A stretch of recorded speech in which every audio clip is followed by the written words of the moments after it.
Alright, what's going on everyone? Captain here back with another Raid Shadow Legends video. Today we're going to be talking about some of the importance of the dungeons in the game. It's been a little while since I have made a raid video. The previous one, I think I was speaking about Clan Boss, and then I made a review on the Void Legendary Solace. And in the first video as well that I made, I talked about the importance of campaign and early campaign farming and stuff like that. So the next progression areas that work in the game is going to be dungeons. So dungeons we're going to be talking about today. Talk about which ones you should focus on early on in the game, which ones you should look at avoiding, and all of that good stuff. But before we jump into the video, guys, I quickly want to give a huge shout out to Raid Shadow Legends for sponsoring this video. They reached out to me again and said they would love to sponsor me again and do full 3 dedicated videos as well. So look forward to 2 more coming out later on this month. But this is the first one, guys,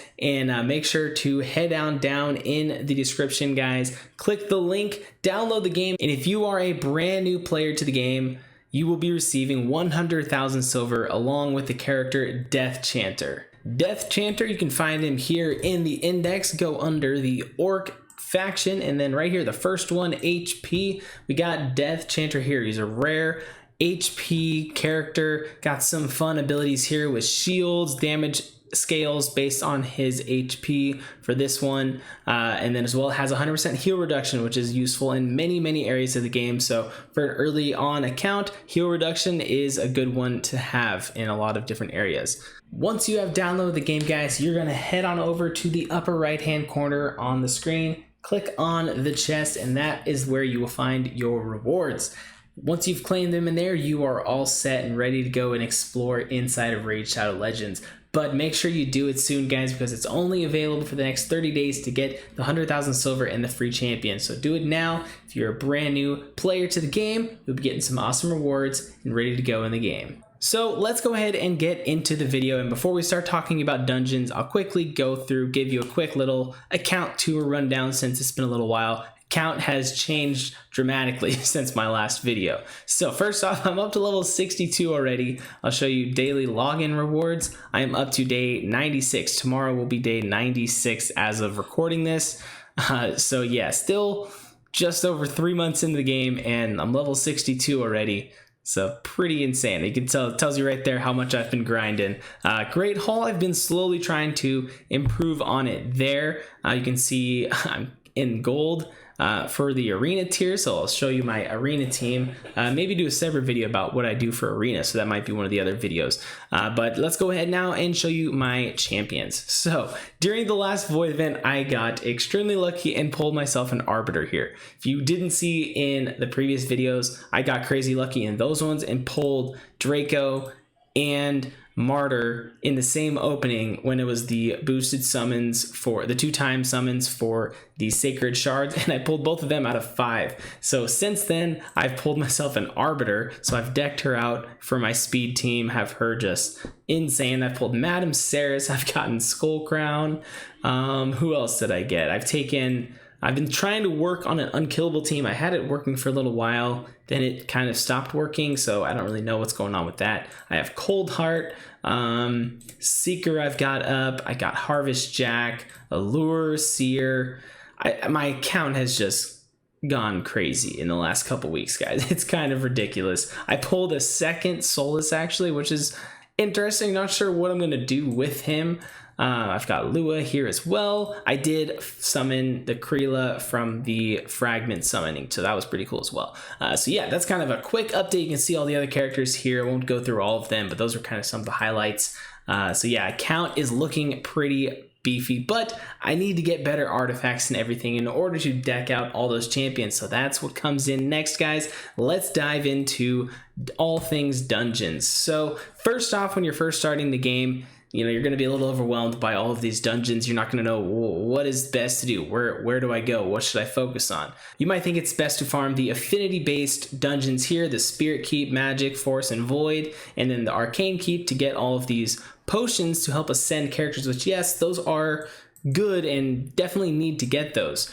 So you want to do those a little bit here and there and just mainly focus those on your top champions that you're going to be using.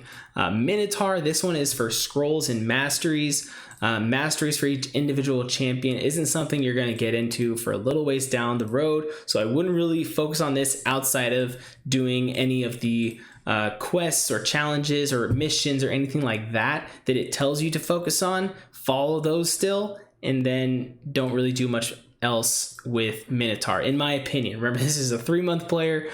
From what I've learned early on, you don't have to focus as much on Minotaur. I'm at a point now where I probably need to start focusing on it a lot more and mastering out a lot of my characters.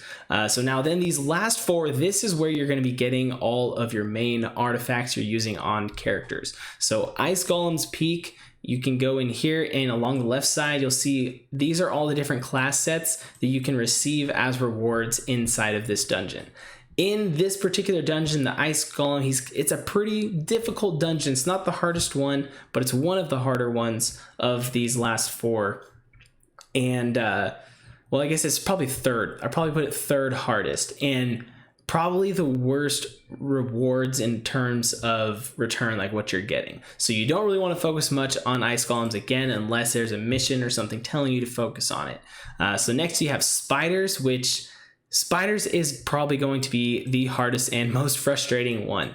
There are so many little spiderlings and they cause so many problems. So spiders, do not worry about spiders at all for quite a while, at least until you've got a good amount of characters ranked up. And once you don't even need to worry about having these artifacts or these accessories until you've ascended characters. So until you get to the point where you're ascending a bunch of characters to full 6-star, then that's when you can kind of focus more on spiders and working a team for that. Next, we'll skip over dragons and come back to that. We'll go over to Fire Knight, which is probably the other one. Some people might say Fire Knight is harder than spiders. I don't know. It's kind of back and forth. They're both really difficult dungeons, very niche abilities that you need to get through these, mainly because just the bosses are super hard. So again, Fire Knight, there are a ton of good artifacts to get out of here, but it's a really hard one to do, especially for early game players. So you're just gonna frustrate yourself if you try to build a team and you can't get it in Fire Knight. Maybe you get lucky and you get a bunch of really solid Fire Knight focused characters, then hey, you're good to go. But for the most part, you're probably just going to avoid Fire Knight. Where I recommend you guys spend almost all of your time if you're trying to farm artifacts, guys, is going to be in the Dragon's Lair. This is, funny enough, the easiest of the 4 and has the best items in speed and lifesteal. These 2 sets are going to carry you in every aspect of the game. Speed is the most important stat in the game.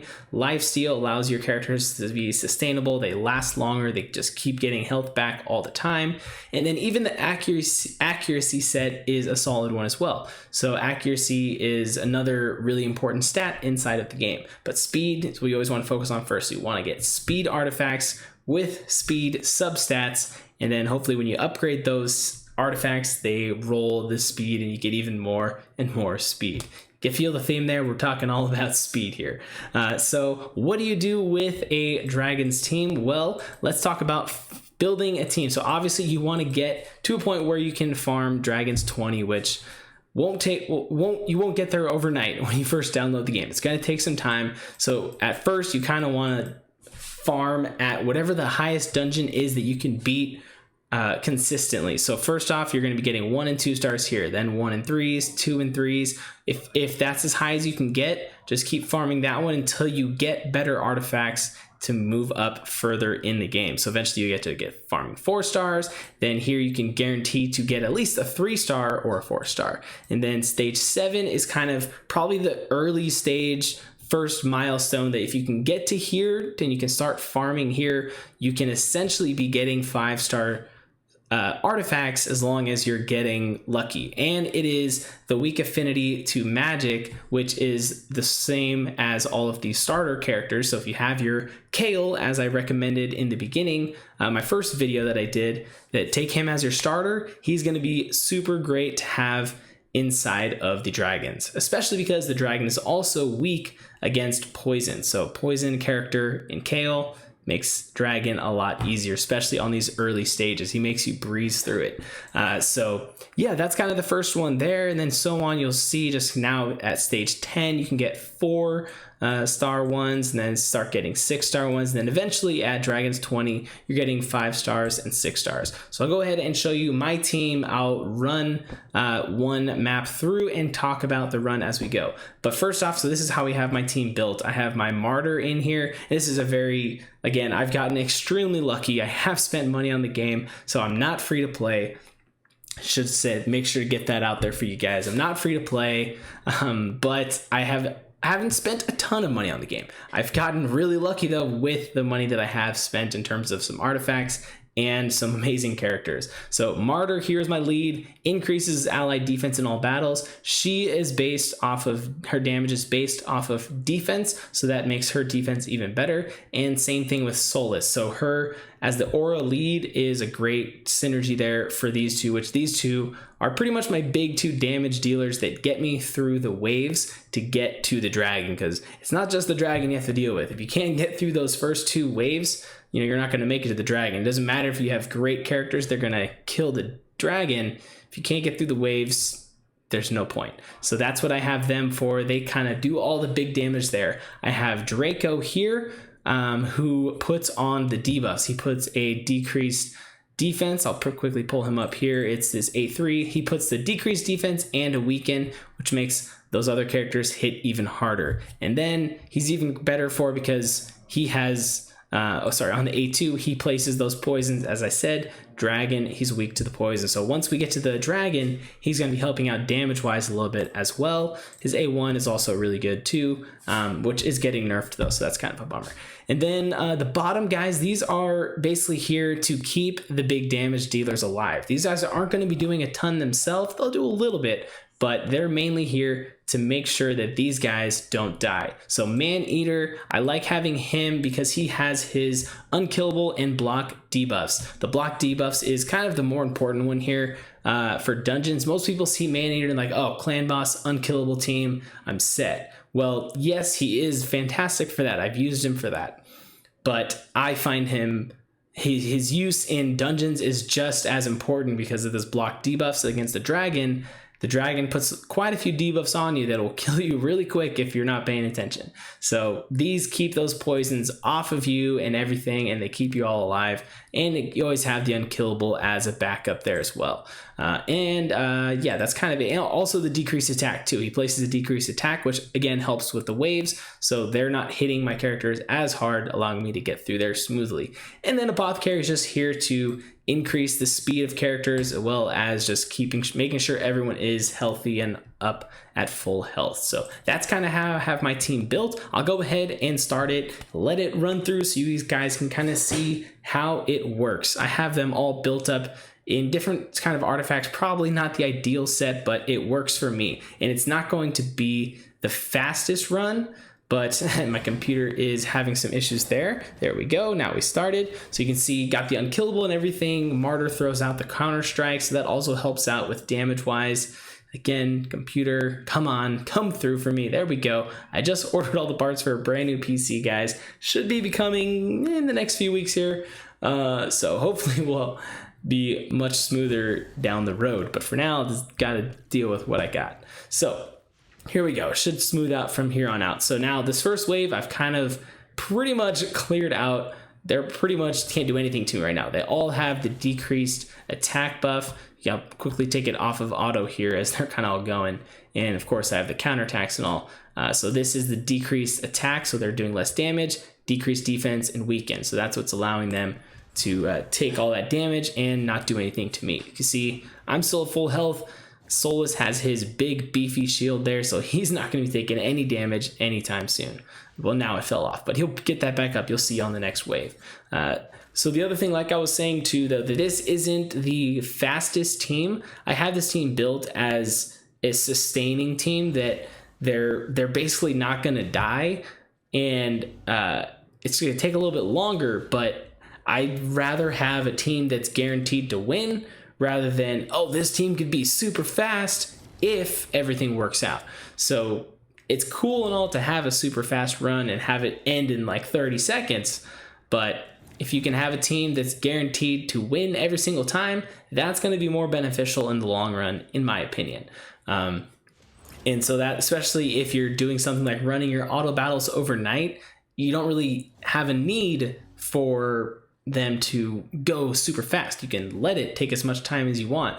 In the end, you're going to be saving yourself on energy because each run is taking more time. So energy is naturally building up faster over time, and you're not spending as many gems on energy in the end. So now we've gotten through the waves. Everyone is pretty much at full health. He's just a little down here on Maneater. But there we go. We are going to start chipping away at the dragon's health here. We've just got the counterattack up, which is a great buff to have. But he does this little secret, his little special ability here where he just puts this kind of purple shield on himself.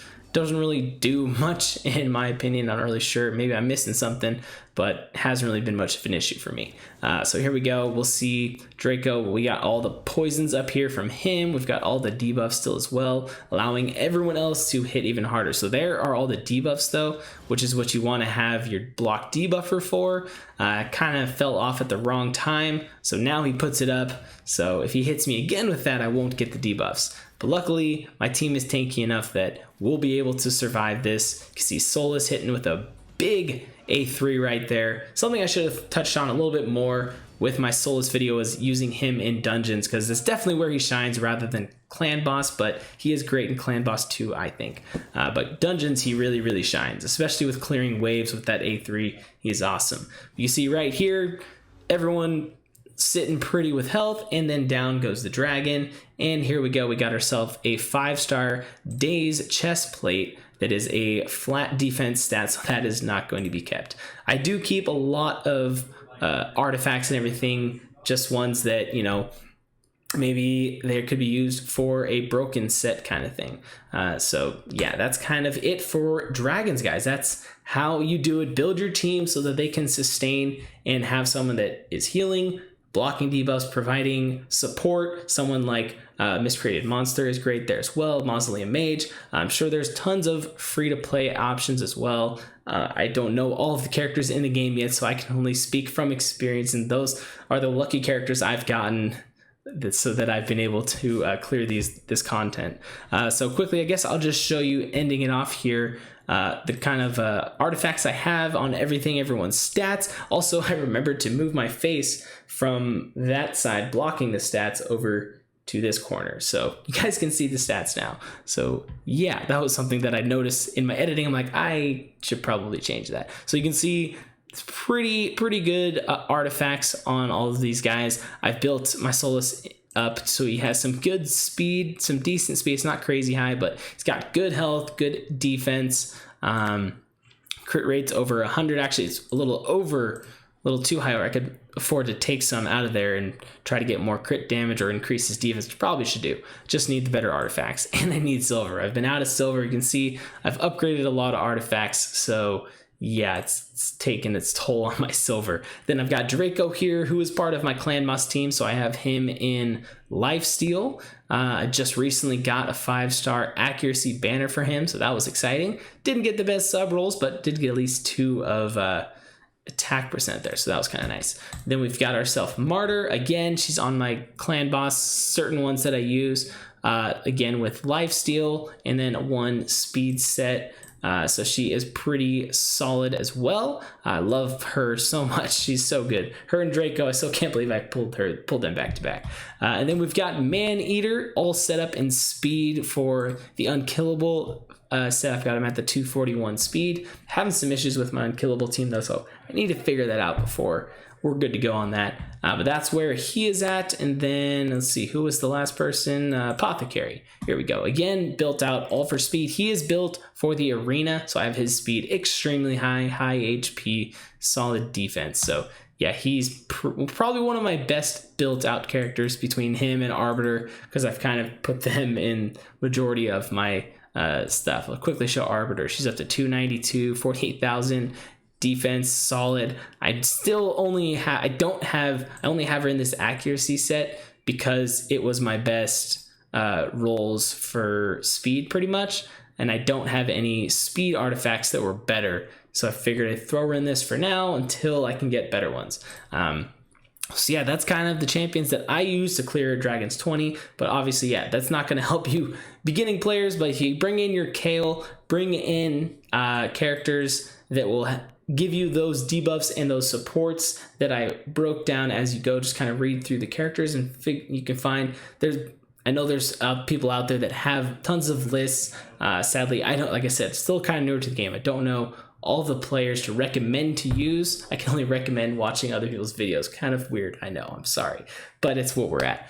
So yeah, though, that's gonna be my advice, guys, for early dungeon progression, guys. Focus on dragon as much as possible. Try to get to as high stage of a dungeon as you can in here, and farm that until you get the better artifacts, guys. So I hope this helps you guys. And remember, if you are new to Raid Shadow Legends, go down in the description, guys.